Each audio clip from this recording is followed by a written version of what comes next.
Jake Martinez wiped the sweat from his forehead as he stood outside the broken-down garage on Kepler Station. The metal building looked like it had seen better days 50 years ago. Rust covered the walls like orange paint, and half the lights on the sign didn't work anymore. The smell of old engine oil and something that might have been alien fuel hung in the air. He pulled out the data pad that showed his bank account. The numbers made him wince. 300 credits left. That was all he had after buying this place. From the Zenthari, who ran away in the middle of the night. Jake had been a Marine for 12 years before the war ended, and now he was 34 years old with no job and a garage that looked ready to fall down. The station administrator, Pete Collins, walked up behind him. Pete was a short man with gray hair who always looked tired. He had been running this Outer Rim station for 20 years, and it showed on his face. "You sure about this, Jake?" Pete asked, shaking his head. "That alien Crix left this place in bad shape. Nobody has made money here in a long time." Jake looked at the garage again. The front door hung crooked on its frame. One of the big bay doors was stuck halfway open. Through the opening, he could see strange alien machines and tools scattered around like someone had left in a hurry. "I've fixed worse things with less," Jake said. "Besides, what else am I going to do? Go back to Earth and work in a factory?" Pete handed him a small device that looked like a remote control. "These are the access codes. The power is still on, but you'll need to pay the bill by next week. The water works sometimes. And Jake, be careful in there.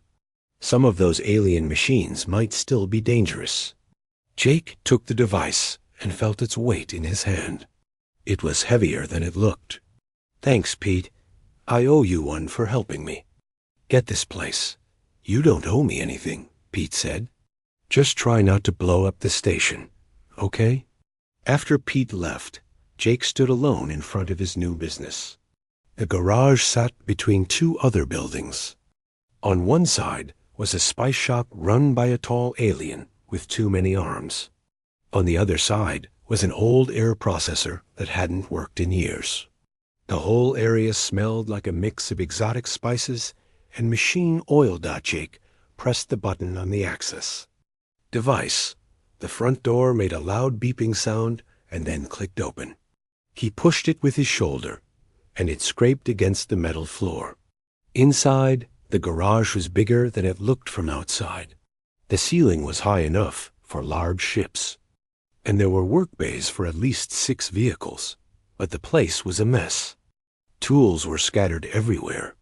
Some looked like normal wrenches and screwdrivers, but others had strange shapes that hurt to look at.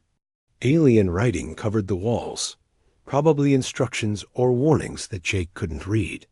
In one corner, a pile of metal parts reached almost to the ceiling.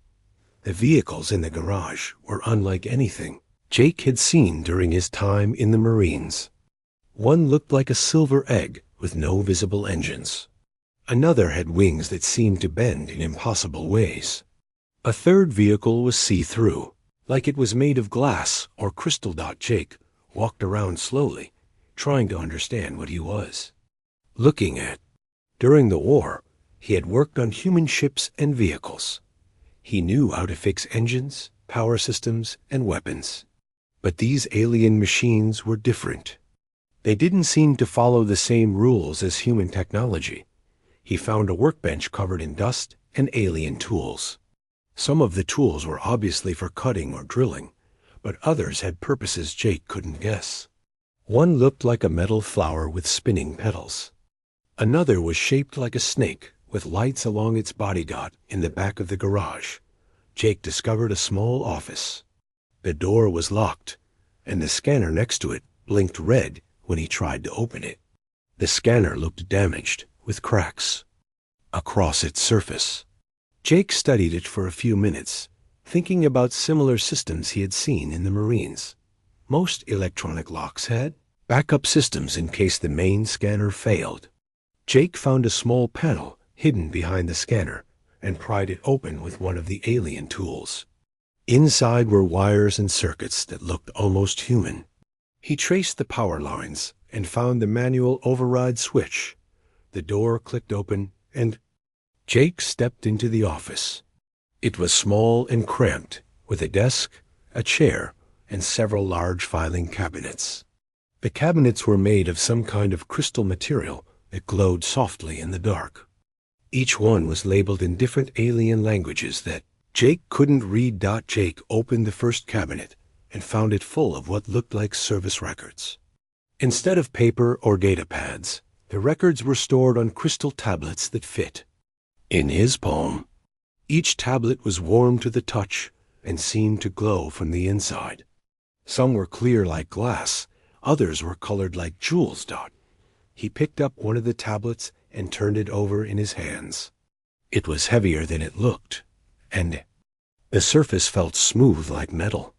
When he held it up to the light, he could see patterns inside that might have been writing or diagrams. Jake had always been good with his hands. As a kid, he fixed bicycles and lawnmowers in his neighborhood. In the Marines, he could repair almost any vehicle or weapon they gave him. But these alien machines were a mystery. The tablets in his hands might contain the answers he needed, but he couldn't read them. He put the tablet back and opened another cabinet. This one contained larger crystals, some as big as books. One shelf held what looked like metal sculptures, but they might have been tools or parts. Everything in the office was alien and strange. Jake sat down in the chair and looked around the office. The previous owner had left in a hurry, but he had kept good records. The filing cabinets were organized and labeled. The desk had neat piles of crystal tablets sorted by size and color. This Centauri named Crix might have been in debt, but he knew how to run a business. The problem was that Jake couldn't understand any of it. The language barriers alone would take months to solve. He would need to learn alien writing systems, understand their technology, and figure out how their business worked. All while making enough money to pay for food and rent. Jake leaned back in the chair and closed his eyes. Maybe Pete was right. Maybe this was a mistake. He had spent his last credits on a garage full of broken alien machines and records he couldn't read. In a week, he would have to pay the power bill or lose everything. But Jake had faced worse situations in the Marines. He had been trapped behind enemy lines with a broken radio and no supplies. He had repaired damaged ships while under fire. He had kept his squad alive when everything went wrong. If he could do that, he could figure out how to fix alien cars. Jake opened his eyes and looked at the crystal tablets again. They were beautiful in their own way, like pieces of art that happened to contain information. He picked up another tablet. This one blew like deep water. As he held it, he thought he felt a slight tingling in his fingers, but it was probably just static electricity from the crystal. He put the tablet down and stood up. Tomorrow he would start learning.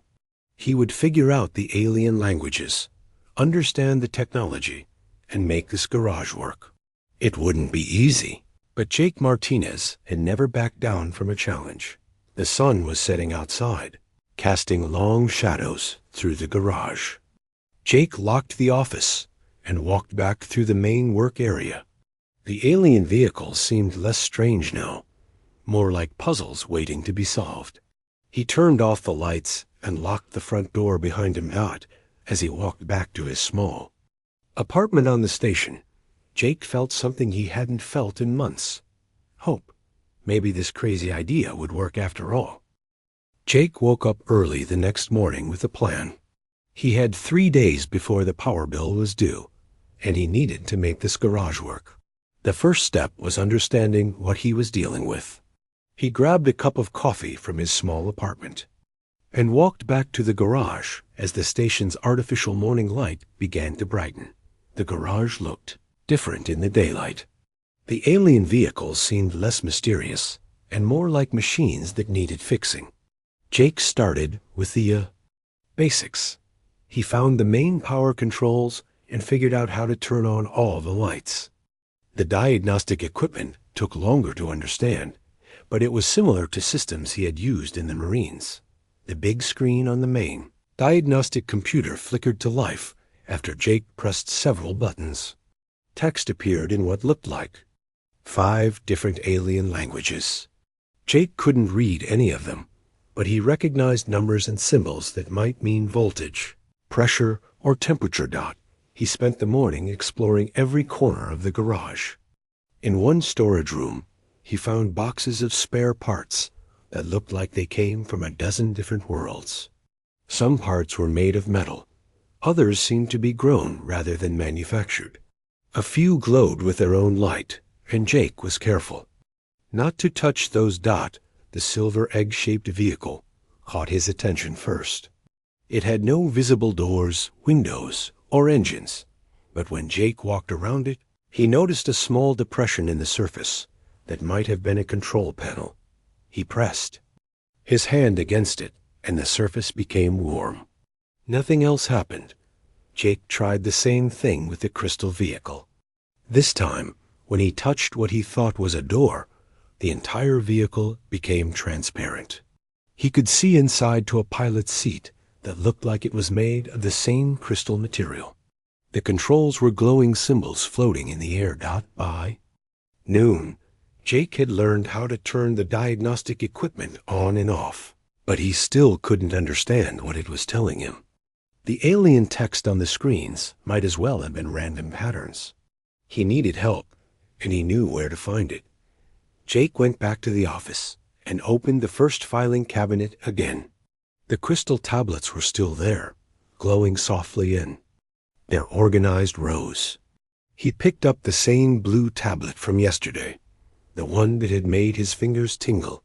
This time, the sensation was stronger. The tingling started in his fingertips and spread up his hands. It wasn't painful, just strange, like a very mild electric shock that didn't stop. Jake almost dropped the tablet, but something made him hold on. The tingling grew stronger, and suddenly his head felt full of new information. He could see the engine of a spaceship in his mind. Not a human engine, but something completely alien. He understood how it worked, how the fuel flowed through crystal channels, how the power was controlled by thought rather than switches. The knowledge was there in his head, as if he had always known it. Jake put the tablet down quickly. His hands were shaking, and his heart was beating fast. The tingling faded, but the knowledge remained. He looked at his hands, turning them over as if they might have changed somehow. They looked the same, but they had felt different when touching. The tablet. He picked up another tablet, this one green like an emerald. The tingling came back immediately, stronger than before. More information flooded his mind. This time it was about life support systems, how alien ships recycled air and water, how they created artificial gravity. Technical details that would have taken years to learn filled his head in seconds. Jake sat down hard in the office chair. Whatever was happening to him, it was real. The crystal tablets weren't just storage devices. They were doing something. To him, teaching him things he had never learned. But how was it possible? He looked at the filing cabinets full of tablets. Each one probably contained different information about alien technology. If he could learn from all of them, he would know more about alien machines than any human alive. But the process was overwhelming. His head hurt from the sudden influx of knowledge. Jake decided to test his new understanding. He went back to the silver egg vehicle and looked at it with fresh eyes. The depression in the surface wasn't just a control panel. It was a biometric scanner that read the pilot's genetic signature. The vehicle wouldn't start for just anyone. Using his new knowledge, Jake found a maintenance panel hidden on the underside of the vehicle. Inside were crystal circuits similar to the ones in the tablets. One of the crystals was cracked, which explained why the vehicle wouldn't respond properly to touch commands. Jake went back to the storage room and found a box of replacement crystals. They were sorted by color and size, and his new knowledge told him exactly which one he needed. He carefully removed the broken crystal and installed the new one. When he touched the control panel again, the vehicle hummed to life. The surface shimmered, and a door opened where none had been visible before. Inside, the pilot's seat adjusted itself to fit Jake's human body. Controls appeared in the air around him, glowing symbols that his enhanced understanding could now read.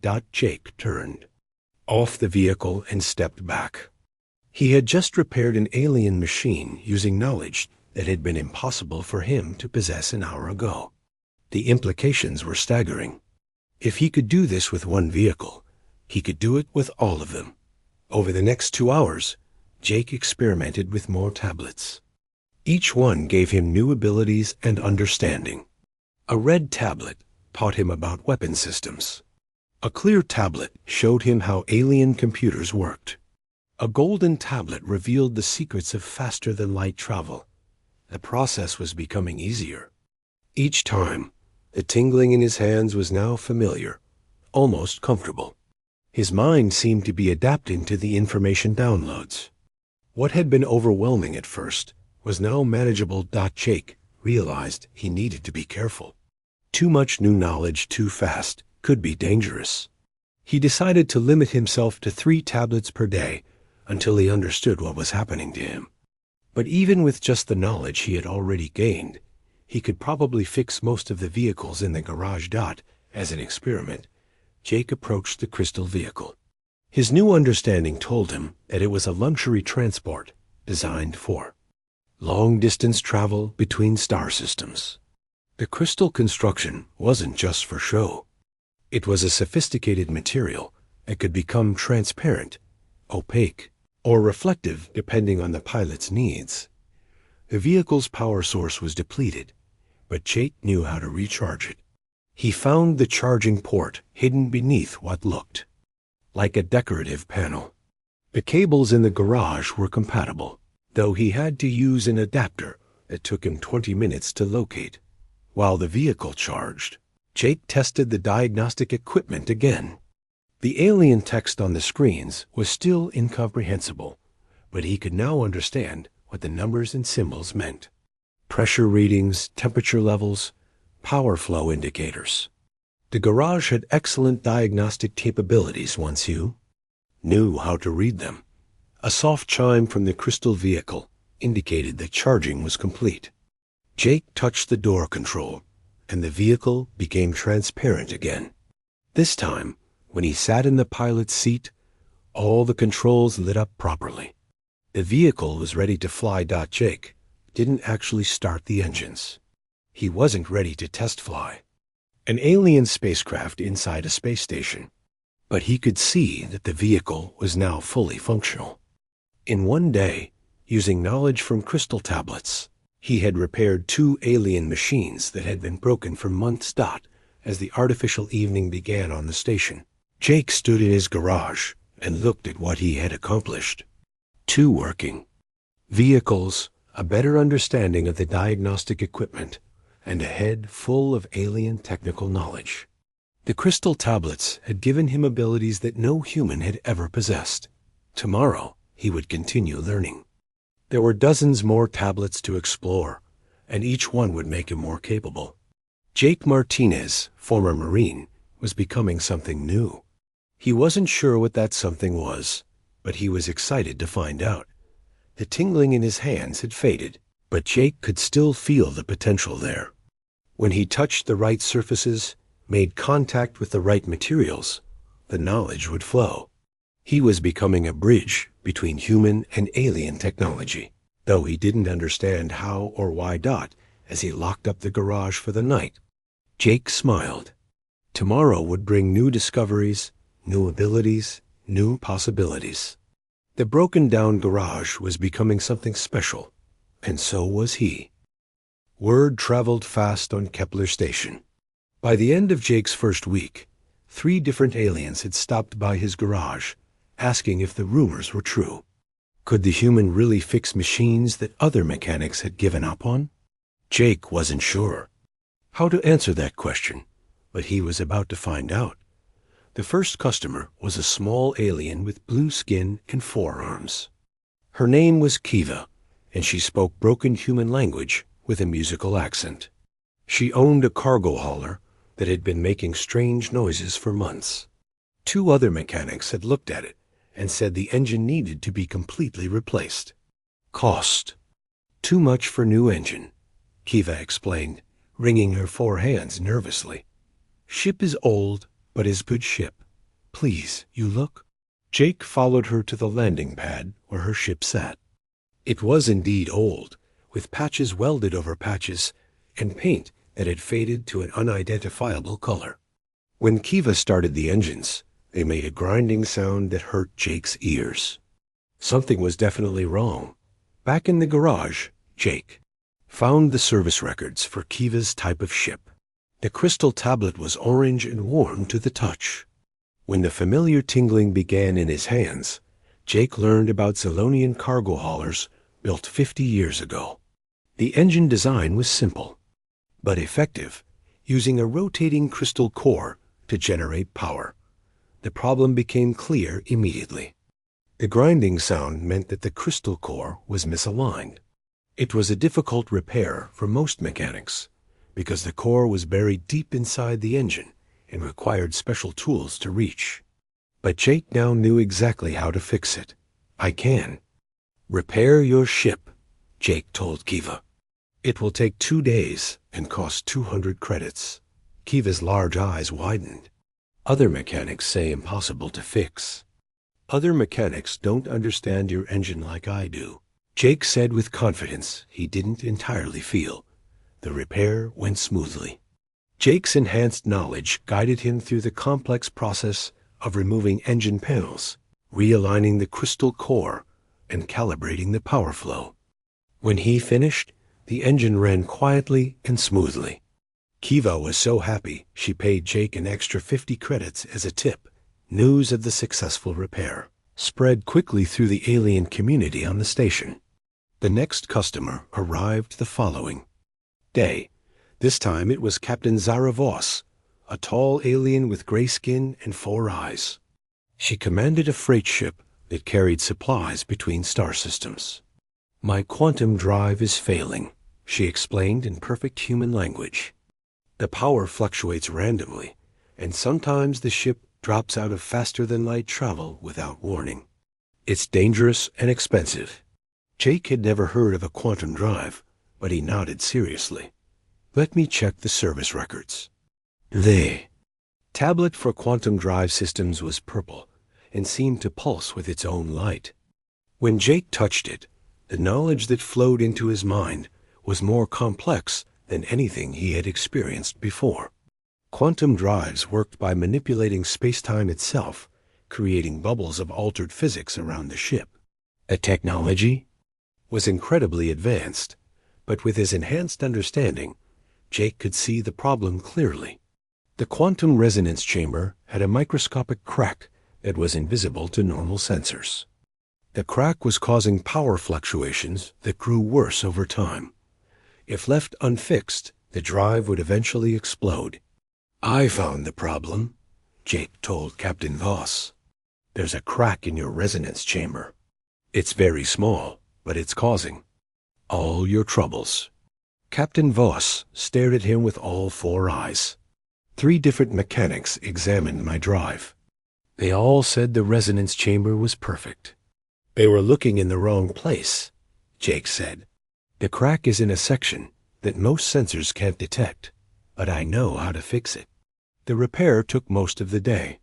Jake had to partially disassemble the quantum drive and use a special healing gel on the microscopic crack. The gel was expensive, but it would make the resonance chamber stronger than it had been originally. When Captain Voss tested her ship, the quantum drive worked perfectly. The power fluctuations were gone, and the faster-than-light systems operated smoothly. She was so impressed that she recommended Jake to every ship captain she knew. By the end of the 2nd week, Jake had a waiting list of customers. Aliens were bringing him problems that had puzzled other mechanics for years. A Thraxian trader had a navigation computer that gave wrong directions. A Calarian diplomat needed her personal transport to stop leaking atmosphere. A group of Zenthari miners had a drilling ship that wouldn't start. Jake fixed them all. Each new type of problem required him to learn from different crystal tablets. His collection of alien knowledge grew every day. The tingling in his hands became stronger and more precise. He could now identify problems just by touching a damaged machine. The garage that had been empty for months was now busy from morning to night. Jake hired Lisa Chun, a former Navy engineer who had come to the station looking for work. Lisa was smart and hardworking, though Jake had to be careful not to reveal the true source of his knowledge. "How do you know so much about alien technology?" Lisa asked one day as they worked on a Vorthan starfighter with a damaged weapon system. "I studied engineering for 6 years, but some of the things you do seem impossible." "I have good instincts," Jake replied, not entirely lying. "And I spend a lot of time studying the service records." Lisa nodded, but Jake could tell she was still curious. He would have to be more careful about hiding his abilities. Not everyone would understand or accept what was happening to him. The success of the garage brought new challenges. Jake's reputation was spreading beyond Kepler Station. Ship captains were traveling from other systems just to have their vehicles repaired by the human who could fix anything. The waiting list grew to 3 weeks. Pete Collins stopped by one afternoon, shaking his head in amazement. "Jake, I don't know what you're doing, but you've got half the station talking. These aliens are spending serious money here. The station's economy is better than it's been in years." "I'm just fixing broken machines," Jake said, but he knew it was more than that. He was becoming something unique in the galaxy. A human who could understand and repair any alien technology he encountered. The crystal tablets continued to teach him new things. Some were about starship engines and computers. Others covered alien art, culture, and history. Jake began to understand that the tablets contained more than just technical information. They held the knowledge of entire civilizations. One evening, as Jake worked alone in the garage, he made a disturbing discovery. Some of the crystal tablets were changing. The ones he had used most often were glowing brighter than before. New patterns were appearing inside them, as if they were growing or evolving. Jake picked up the blue tablet he had first touched. The tingling in his hands was now so strong it was almost painful. But instead of receiving knowledge, he felt like he was giving something back.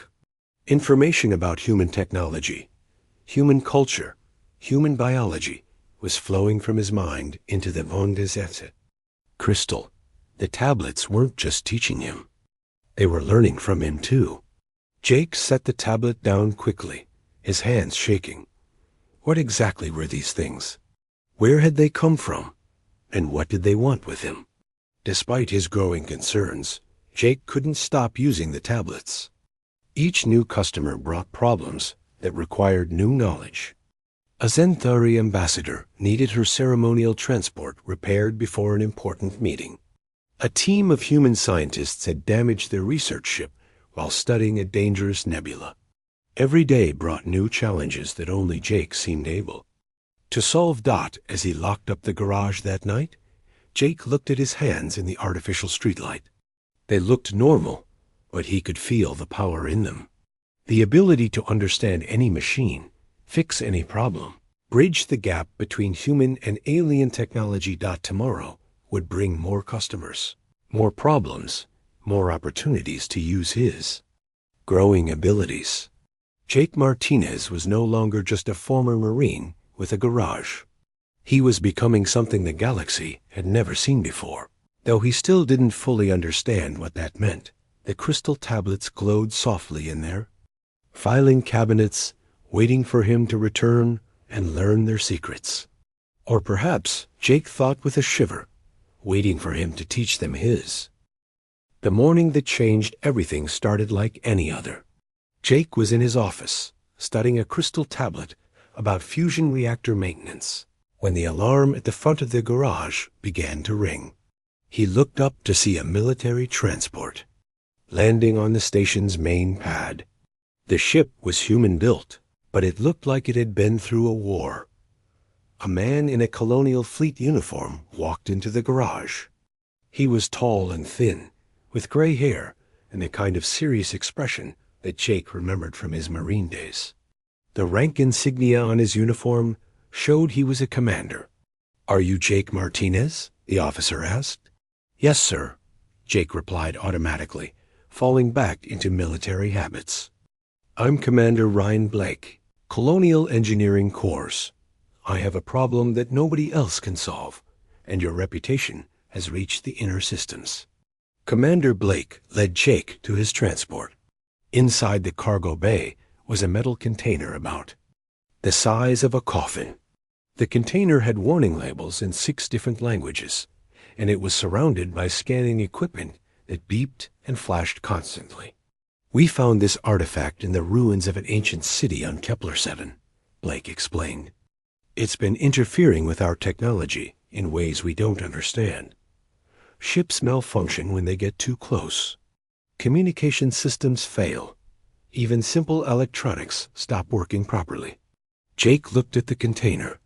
Even through the metal walls, he could sense something inside.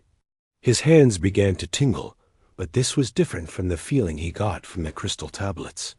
This was stronger, almost overwhelming. "What do you want me to do?" Jake asked.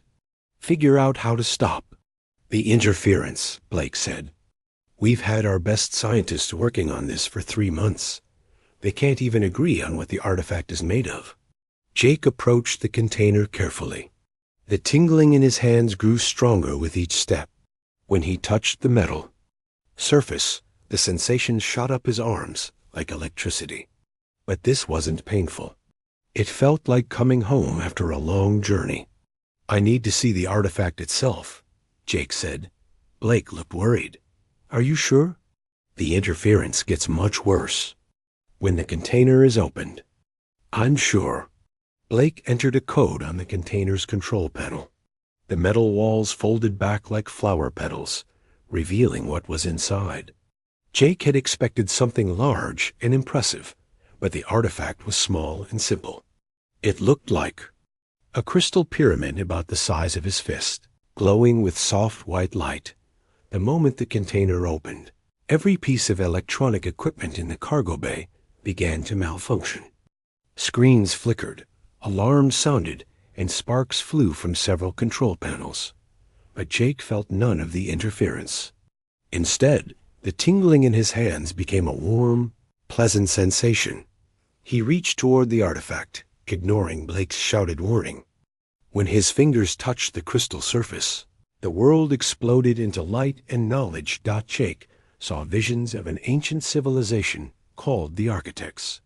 They had ruled the galaxy millions of years ago, building great cities on 1,000 worlds. But they were not conquerors. They were teachers, sharing their knowledge with any species willing to learn.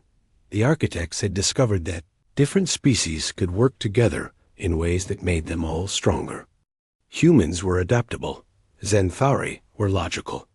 Calarians were creative. Thraxians were persistent. Each species had gifts that others lacked, but the galaxy was vast, and communication between species was difficult. The Architects created a network of devices designed to bridge the gaps between different kinds of minds. The crystal tablets in Jake's garage were part of this network. So was the artifact he was now touching. The visions showed Jake the truth about what was happening to him. The tablets weren't just teaching him about alien technology. They were changing his brain, rewriting his DNA, making him into something new. A bridge between species who could understand and work with any kind of mind. Jake saw other people like him scattered across the galaxy. A Thraxian engineer who could interface with biological systems. A human doctor who understood alien medicine better than anyone alive. A Calarian artist who could create works that spoke to any species. All of them had been chosen by architect technology. The visions also showed him why the artifact was causing interference. It wasn't designed to work with primitive electronics. It was trying to connect with minds, not machines.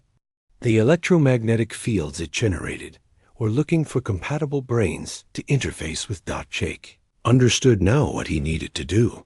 He pressed both hands against the artifact and opened his mind to its influence. The tingling sensation spread through his entire body as the device recognized him as a compatible host. The interference stopped immediately. All the alarms fell silent, and the electronic equipment began working normally again. But Jake was no longer entirely human. The artifact had accelerated the changes that the crystal tablets had begun. His brain now contained knowledge and abilities that no single species should possess. "What did you do?" Blake asked in amazement. "I gave it what it was looking for," Jake replied. His voice sounded different now, carrying harmonics that spoke to something deeper than hearing. The artifact wasn't malfunctioning. It was searching. Jake picked up the artifact. It felt warm and light in his hands, no longer the dangerous unknown object that had puzzled scientists for months. He could feel its purpose now, understand its place in the greater network that the architects had built. The architects left these devices as gifts, Jake explained to the confused commander. They're designed to create bridges between species, to help different kinds of minds work together. But they only work with people who are ready to change. Blake stared at Jake with growing understanding. "You're not entirely human anymore, are you?" "I'm more human than I ever was," Jake said. "But I'm also more than human." The architects didn't want to replace anyone. They wanted to help us become better versions of ourselves. Over the next few hours, Jake demonstrated his new abilities. He could interface directly with the transport's computer systems, understanding their operation at a level that amazed the ship's engineers. He could sense the emotional states of the alien crew members, helping to resolve conflicts that had been brewing for weeks. Most importantly, he could now use the artifact as it was intended. When connected to the ship's communication system, it created a translation field that allowed perfect understanding between any species. Humans, Xanthari, and Calarians could speak to each other as if they shared the same language and culture. Tested the system by calling other ships in the fleet. Conversations that had been awkward and confused became clear and natural. Misunderstandings that had caused diplomatic problems for years were resolved in minutes. "This changes everything," Blake said. "If we can create more of these interfaces, if we can find more people like you." "There are others," Jake said. "The network is already beginning to form. People across the galaxy are being chosen and changed. We're becoming something new together." As Blake's ship prepared to leave, he made Jake an offer. "Come with us. Work with the colonial fleet. Help us understand this technology." Jake shook his head. "My place is here, at least for now. People need to come to me when they're ready. The network grows naturally, one person at a time." After the military ship departed, Jake returned to his garage. Lisa was waiting for him, her face full of questions. She had seen the transport land and witnessed the strange events of the day. "Jake, what's happening to you?" she asked. "And don't tell me it's just good instincts. I've been watching you for weeks. You can do things that shouldn't be possible." Jake looked at his assistant and friend. Lisa was smart, adaptable, and ready for the truth. More importantly, when he looked at her with his enhanced senses, he could see the potential for change. She could be like him if she chose to be. "Would you like to see something amazing?" Jake asked, leading her toward the office where the crystal tablets waited.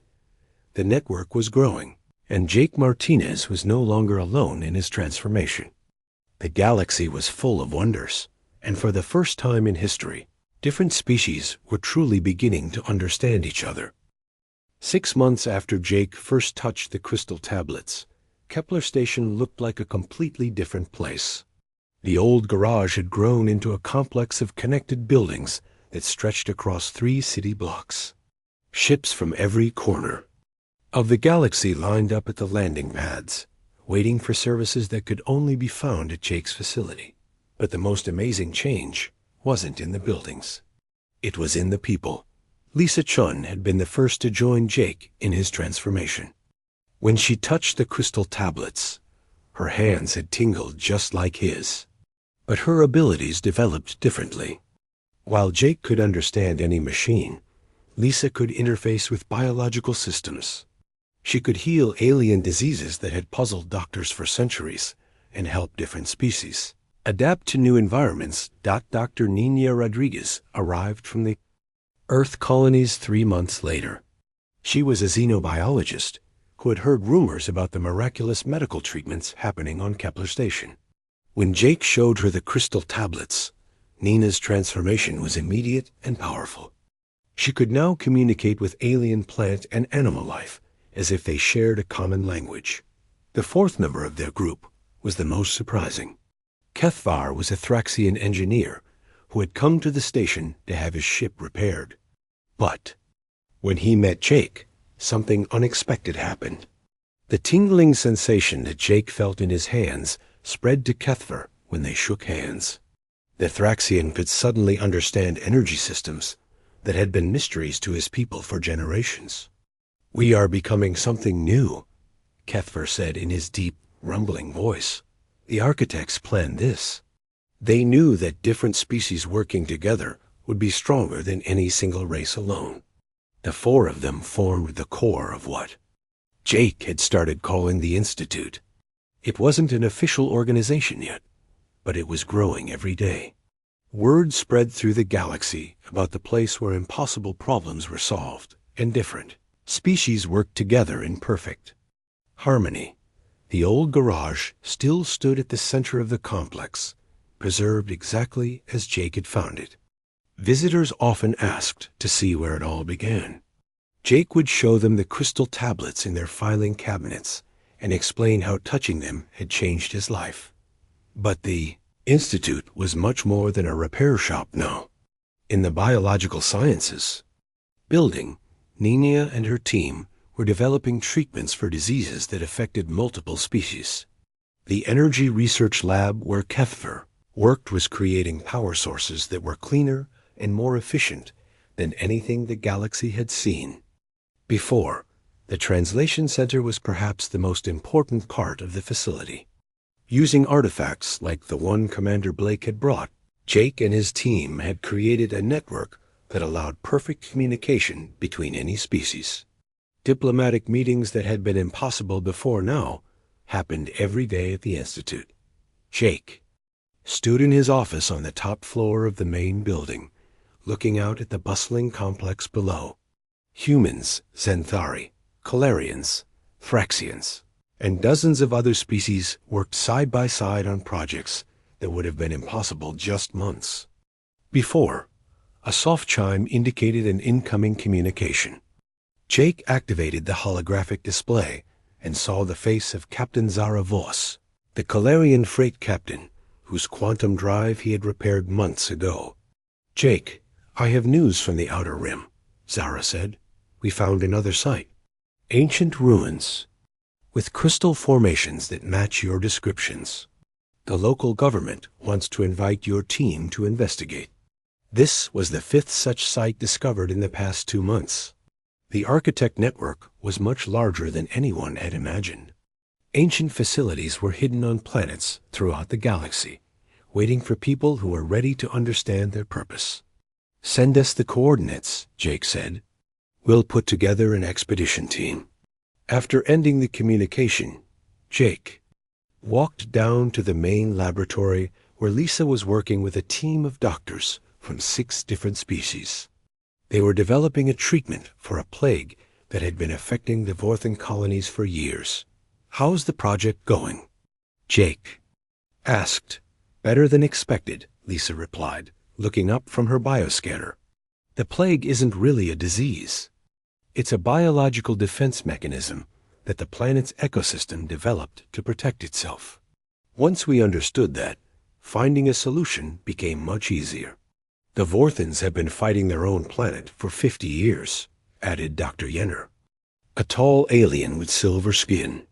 Now we can teach them to work with it instead. Jake nodded and continued his tour of the facility. In the engineering section, Kethvar was demonstrating a new type of star drive to a group of impressed ship designers. The drive used principles that combined human creativity, Thraxian logic, and Xanthari precision. No single species could have developed it alone. The power output is 30% higher than conventional drives, Kethvar explained, but the energy consumption is actually lower. The key is working with spacetime instead of fighting against it. The visitors asked dozens of technical questions, and Kethvar answered them all with the patience that Jake had come to expect from his Thraxian friend. The architects had chosen their bridge builders well. Each of them had not only gained new abilities but had also kept the best qualities of their original nature dot. As evening approached on the station, Jake made his way to the memorial garden that had been built at the center of the complex. A crystal monument stood there, inscribed, with symbols from every known language. It honored the architects and their vision of a galaxy where different species could work together as one. Pete Collins was sitting on a bench near the monument, watching the artificial sunset paint the sky in shades of orange and purple. The old station administrator looked tired but happy. Hard to believe this all started with you buying a broken-down garage, Pete said as Jake sat down beside him. Sometimes the biggest changes come from the smallest beginnings, Jake replied. The architects understood that. They didn't try to force their vision on anyone. They just planted seeds and waited for them to grow. And now? Jake looked around at the thriving complex, at the different species working together, at the ships coming and going from every corner of the galaxy. Now we keep growing. There are more sites to explore, more people to find, more bridges to build. A group of young beings walked past the memorial. Humans, aliens, and mixed groups, all wearing the simple uniforms of Institute students. They were the next generation, children who would grow up thinking it was normal for different species to work together. To them, the galaxy would be one community instead of thousands of separate worlds. The hardest part is over, Jake continued. We've proven that the architect vision works. Different species can understand each other, help each other, become stronger together. Now we just need to spread that understanding to the rest of the galaxy. A soft tingling in Jake's hands reminded him that his transformation was still continuing. The crystal tablets in the old garage were still teaching him new things every day. But now he was also teaching them, sharing human knowledge and experience with the ancient network dot as the artificial night fell over Kepler Station. Jake walked back to his apartment in the residential section of the complex. Tomorrow would bring new challenges, new discoveries, new opportunities to build bridges between species. The galaxy was vast and full of wonders, but for the first time in history, its inhabitants were exploring it together. Jake Martinez had started as an ex-Marine, with nothing but a broken-down garage and 300 credits. Now he was part of something bigger than any single person or species. He was a bridge builder, a teacher, a living example of what the galaxy could become when different minds worked together. The old garage where it all began still hummed with activity. Night shift workers from a dozen species continued the work of repair and discovery. The crystal tablets glowed softly in their filing cabinets, waiting for the next person who was ready to change. And somewhere in the vast darkness between the stars, other ancient sites waited to be discovered. Other bridge builders waited to be awakened. Other species waited to join the growing network of understanding that would unite the galaxy at last.